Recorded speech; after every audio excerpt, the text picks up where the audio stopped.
टंडू जाम के करीब टंडू आलम मरीमे की जानिब से फ्री आई कैंप का इनेकाद किया गया, जिसमें टंडू जाम, बहावल, ज़ीनूर, होसरी, टंडू आलम, शेख राहान और दीगर इलाकों से बड़ी तादाद में ख़वातीन, मर्द और बच्चे कैंप पहुंचे और अपनी आंखों का मुआयना और इलाज करवाया।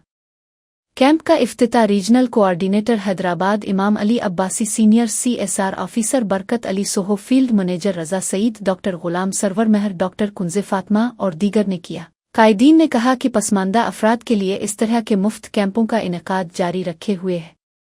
कैंप से कबल टंडू जाम शहर और कुनआयल फील्ड में भी आंखों के इलाज के कैंप लगाए गए, जहां मरीजों को मुफ्त अद्वियात, चश्मे और लेंस फराहम किए गए और ज़रूरत पड़ने पर बाज़ मरीजों का मुफ्त ऑपरेशन भी किया गया।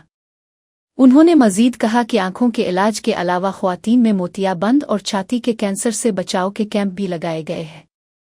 कि मुफ्त मेडिकल कैंप गरीब और मुस्तहिक लोगों के लिए बहुत मददगार साबित होते हैं, क्योंकि महंगे इलाज की वजह से बहुत से लोग डॉक्टरों तक नहीं पहुंच पाते। अवाम से अपील की गई कि वो कैंपों का दौरा करें और ज़्यादा से ज़्यादा इस्तिफ़ादा हासिल करें।